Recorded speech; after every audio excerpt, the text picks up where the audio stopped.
কখনো বাড়িওয়ালার ছেলেকে পিটিয়ে সংবাদের শিরোনাম, তো কখনো ক্রিকেটে ফিক্সিং সন্দেহের তালিকায় উঠে আসে তার নাম। ক্রিকেটার এনামুল হক বিজয় ঘরোয়া ক্রিকেটের অবিসংবাদিত রাজা। তবে মাঠের বাইরে নানা আচরণে থাকেন আলোচনার টেবিলে। সেই বিজয় এবার জড়িয়েছেন নতুন বিতর্কে।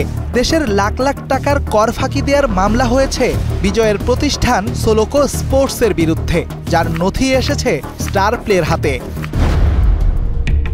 ক্রিকেটের ব্যাট কিংবা গিয়ার্সের ব্যবসার সাথে বিজয় জড়িয়েছেন বেশ কিছুদিন আগে। মিরপুর শেরিবাংলা স্টেডিয়ামের পাশেই সোলোকো স্পোর্টস নামের একটি আউটলেটও দিয়েছেন এই ক্রিকেটার।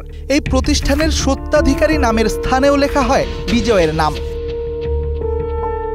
গেল বছর বিজয়ের এই প্রতিষ্ঠানের বিরুদ্ধে মূসক পরিশোধ না করে ব্যবসায়িক কার্যক্রম পরিচালনার অভিযোগ পায় এনবিআর। পরে গেল বছরের 9 মে প্রতিষ্ঠানটিতে অভিযান চালায় জাতীয় রাজস্ব বোর্ডের মিরপুর বিভাগ। সেখানে মূসক সংক্রান্ত দলিলাদি প্রদর্শনে ব্যর্থ হন সোলোকোর এক্সিকিউটিভ মোহাম্মদ নূর হোসেন। পরে সেখান থেকে প্রতিষ্ঠানের রসিদ সহ দলিলাদি জব্দ করে অভিযানে আসা এনবিআর দল।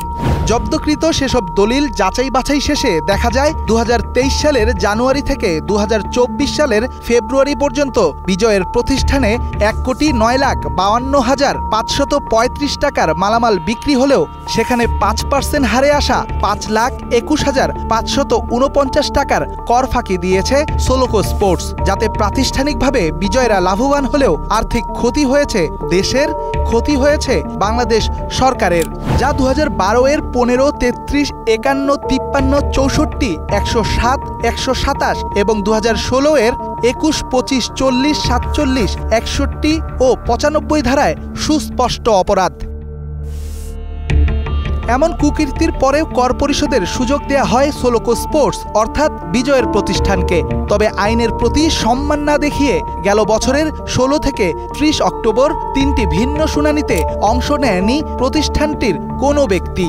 উল্টো লিখিত জবাবে প্রতিষ্ঠানের স্বত্বাধিকারী অর্থাৎ এনামুল হক বিজয় দাবি করেন, ম্যানেজারের ভুলে বিক্রয়ের পরিমাণ বেশি দেখানো হয়েছে প্রতিষ্ঠানের রসিদে। এমন আজগুবি দাবি কানেও তোলেননি আপিলাত বিভাগ।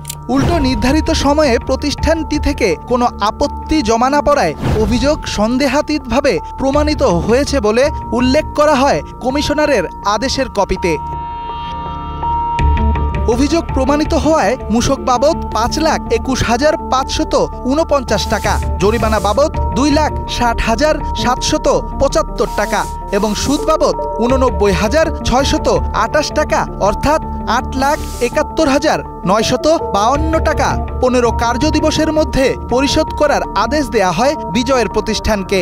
অবশ্য আদেশে সংক্ষুব্ধ হলে 90 দিনের মধ্যে আপিলাত ট্রাইব্যুনালে আপিল করার সুযোগকে কাজে লাগিয়েছে সোলোকো। আপিল করে সময় বাড়ালেও শেষ পর্যন্ত জরিমানা থেকে যে রেহাই মিলবে না তার ধারণা পাওয়া যায় মামলার নথিপত্রে। Redwan Shawon, star news, Dhaka.